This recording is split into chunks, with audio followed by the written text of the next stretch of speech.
Olá família, graça e paz, graça eterna, sejam todos bem-vindos a mais uma reflexão da Palavra de Deus. Eu quero falar sobre este tema. Este é meu filho amado, em quem eu me comprazo, em quem eu tenho prazer, em quem eu me alegro. Você já imaginou que privilégio abençoado é quando a nossa consciência dá um bom testemunho diante de Deus, quando nós estamos com a nossa consciência pura diante de Deus e nós podemos de fato ouvir esta voz no nosso espírito, assim como Cristo ouviu aquela voz que bradou dos céus: este é meu filho amado em quem eu tenho prazer. Eu acredito que quando nós estamos em paz com Deus, quando nós estamos alinhado à vontade do Pai. Eu não estou falando de uma perfeição carnal, de uma santidade extremista, sabe? Não, abençoado, porque nós somos falhos, nós erramos. Quem é que não erra? Quem é que não falha? Mas eu me refiro a uma boa consciência diante de Deus. Como o apóstolo Paulo disse, a minha consciência dá testemunho diante de Deus. Em Cristo digo a verdade, não minto. Então, quando nós estamos em paz com esse Deus maravilhoso, quando nós estamos alinhados à sua palavra, vivendo esta graça maravilhosa, quando você tem a sua consciência tranquila, que embora você na carne não seja perfeito, porque ninguém é perfeito, mas você se esforça na medida do possível para viver uma boa conduta, sabe? Você é uma pessoa que é responsável, uma pessoa de caráter, você é uma pessoa que se compadece, você é uma pessoa que, sabe, que se doa, que ama o próximo. Então, quando você pratica essas coisas, a tua consciência, abençoada, a nossa consciência, sabe, está livre diante de Deus, está em paz diante de Deus, e nós podemos descansar refletindo sobre isso, que Deus tem prazer em nós. Infelizmente a religião nos ensinou e nos pregou um Deus carrasco, um Deus vingativo, um Deus rancoroso. A religião nos ensinou e pregou sobre um Deus que, tipo assim, você é um pecador e você aceita Jesus hoje e ele perdoa os teus pecados. E aí o pecador aceitou Jesus, e o pastor disse que Jesus perdoou os pecados dele, e aí ele começou a frequentar uma instituição religiosa, passou ali a fazer e participar dos compromissos internos, e aí ele se batizou, ele tomou a chamada Santa Ceia, ele é um dizimista fiel e ofertante. Só que quando alguma coisa acontece na vida dele, quando vem uma adversidade, quando vem um problema, quando vem um desemprego, uma enfermidade, aí a consciência dele vai lá no passado. Será que Deus está me castigando porque há 20 anos atrás, porque há 5 anos atrás? Ô abençoado, mas você não aceitou Jesus domingo passado? Você não aceitou Jesus ano passado? E o pastor não pregou que Jesus esqueceu o teu pecado? E por que você está lembrando de coisas que você praticou no passado e você está com a sua consciência contaminada, consciência pesada, achando que esse momento que você está passando é um castigo de Deus, é uma disciplina de Deus, porque lá atrás você errou? Imagine, abençoado. Graças a Deus, o Evangelho da Graça tirou esse pânico, esse medo, tirou, sabe, esse desespero, nos trouxe paz de fato, temos uma consciência pura, sabemos discernir o que é certo e o que é errado, sabe? Temos consciência quando erramos, quando acertamos. O nosso culto racional, a nossa relação com Deus é uma relação aberta, uma relação de intimidade, uma relação sem segredos, uma relação sem ocultismo, sem misticismo, sabe? Sem manipulação, sem dedo do homem, sem achismo. Não! Estamos em paz com Deus.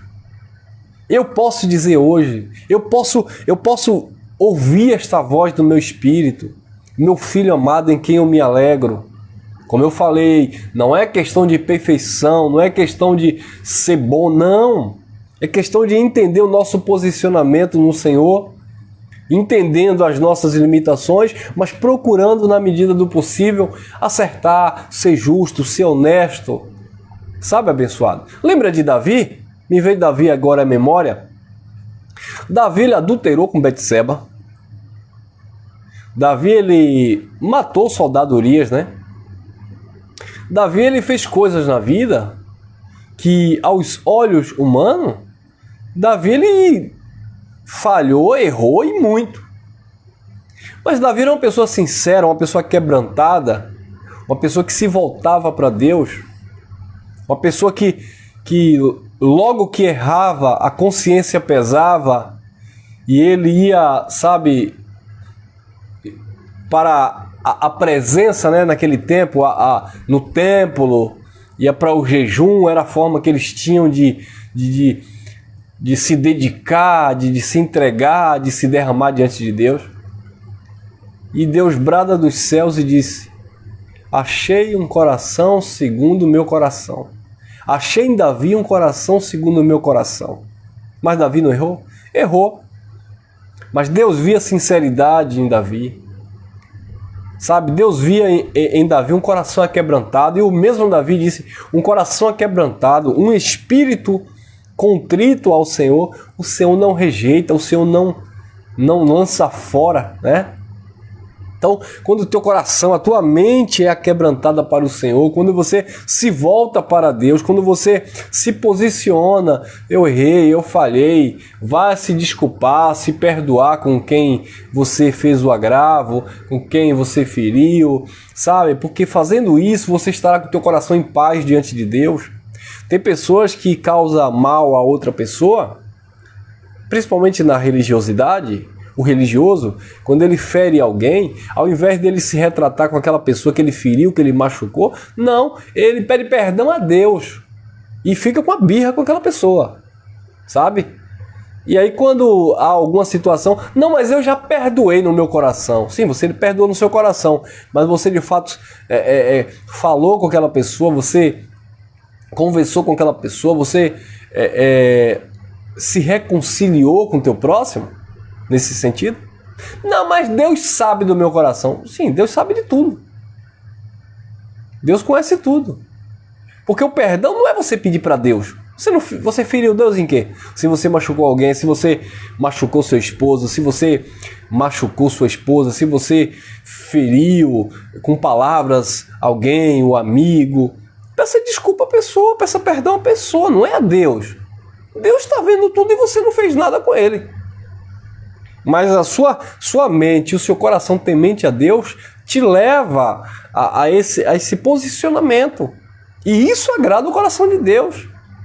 Então olha que versículo lindo, né? Mateus capítulo 3, aqui no contexto do batismo, onde João está ali batizando. No versículo 13 em diante diz assim: então veio Jesus da Galiléia ao rio Jordão para ser batizado por ele. Mas João se lhe opunha, dizendo: eu careço ser batizado por ti, vem tu a mim? Jesus, porém, respondendo, disse-lhe: deixa por agora, porque é necessário para que se cumpra toda a justiça. Então ele lhe permitiu. 16. Sendo Jesus batizado, saiu logo da água, e eis que ele abriu os céus, e viu o Espírito de Deus descendo como pomba e vindo sobre ele.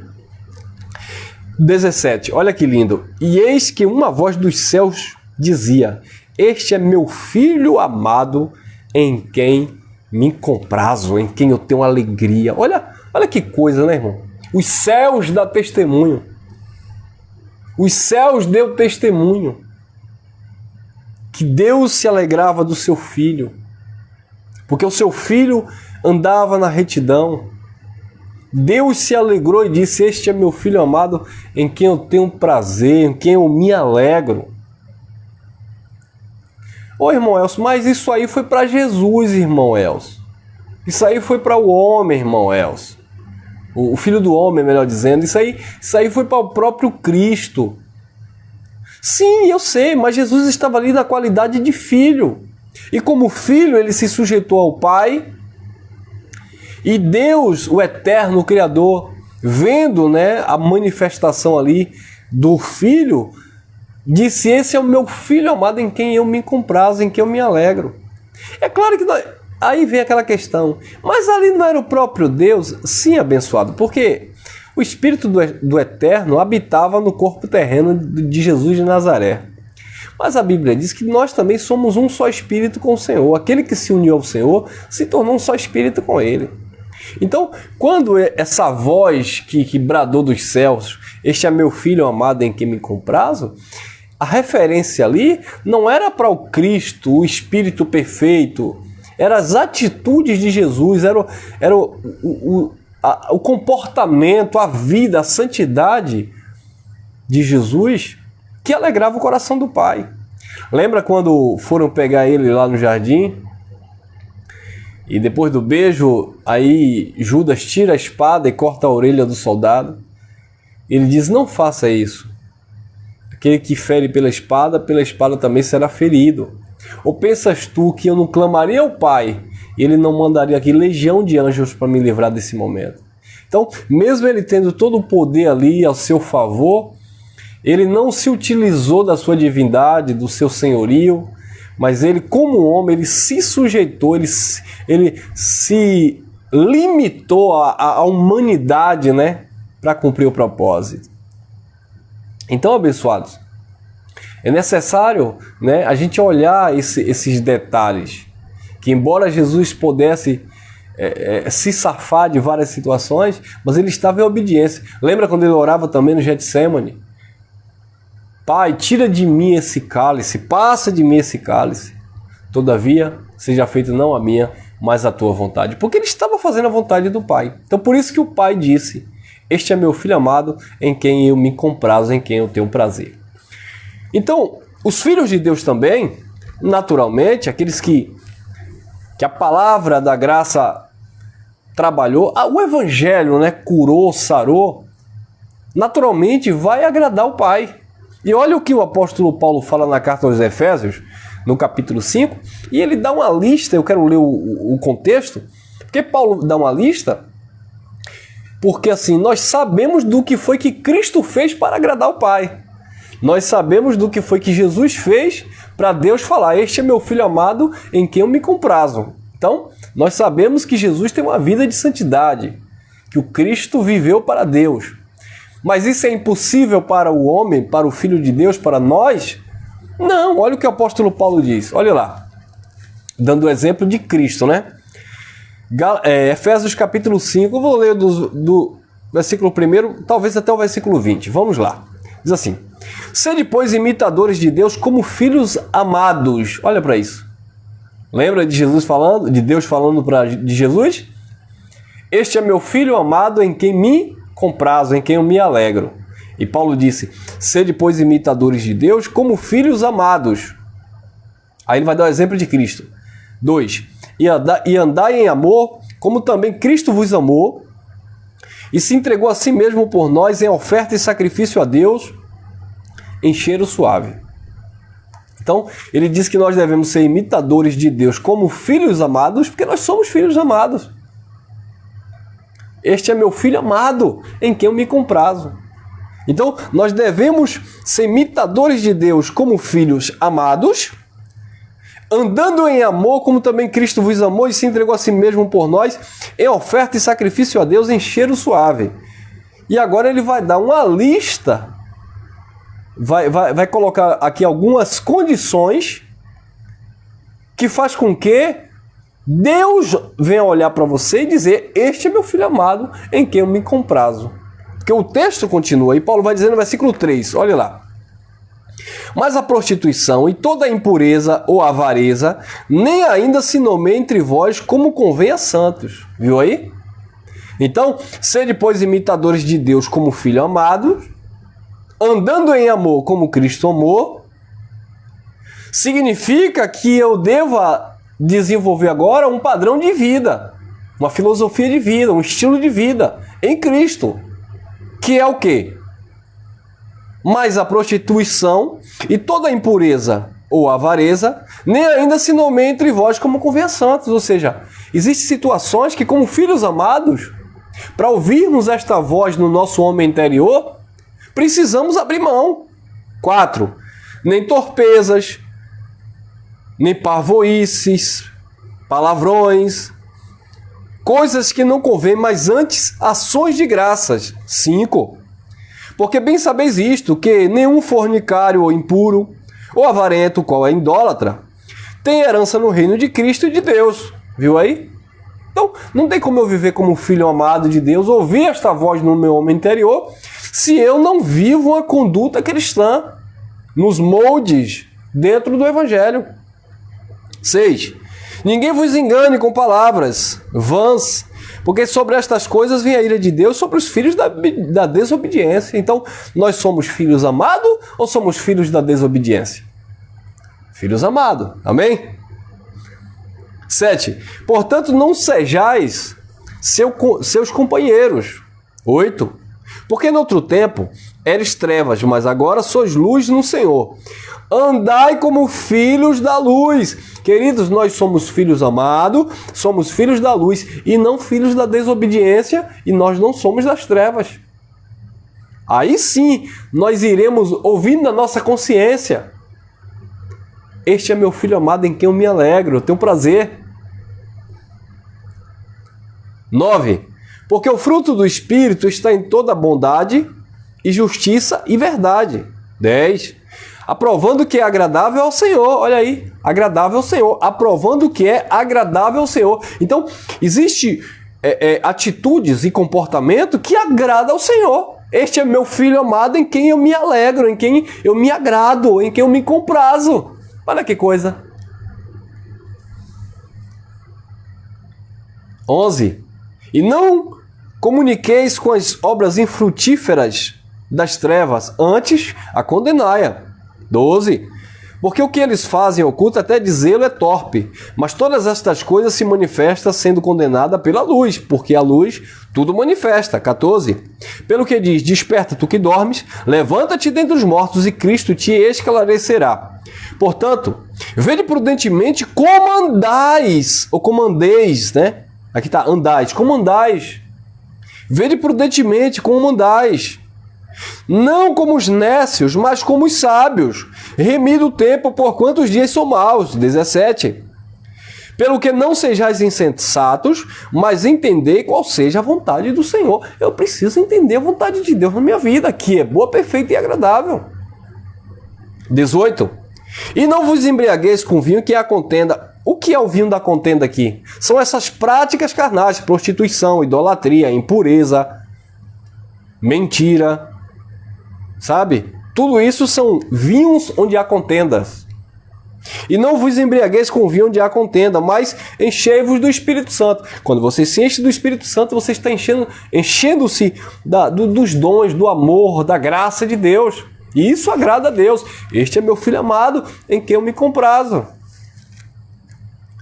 19. Falando entre vós em salmos, hinos, cânticos espirituais, cantando e salmodiando ao Senhor no vosso coração, na vossa mente, o tempo todo, orai sem cessar, que a tua mente esteja, sabe, sempre voltada para o eterno, levando cativo todo o teu pensamento a Cristo, autor e consumador da nossa fé, o Deus que vive e reina para todo sempre. E aí nós fechamos no 20. Dando sempre graças por tudo ao nosso Deus e Pai, por Jesus Cristo, o Senhor. Então, abençoados, esta é a voz que deve bradar no nosso homem interior. Meu filho amado em quem eu me comprazo. Errei aqui, falhei aqui, escorreguei aqui, caí ali. Levanta-te, põe-te de pé. Sabe? Retorne o caminho da justiça. O Senhor, como Pai, Ele disciplina o filho que ama. Toda correção, a princípio, não parece de alegria, não parece de gozo, de prazer. Mas quando você é exercitado por ela, você percebe os frutos da justiça. E o Pai nos corrige porque nos ama para sermos participantes da sua santidade. Então, como filhos amados, assim como Deus olhou para Jesus e disse: esse é meu filho amado em quem eu me comprazo, quando nós temos uma vida debaixo da direção da graça de Deus, mediante uma vida transformada, um caráter moldado, um coração aquebrantado e uma consciência pura, nós podemos ouvir sim no nosso homem interior: este é meu filho amado em quem eu me comprazo. Amém, abençoados? Graça e paz, graça eterna, e até o nosso próximo encontro. Compartilhe, deixa teu like, obrigado a vocês aí nos comentários, e vamos que vamos, e até a próxima. Tchau, tchau, fui.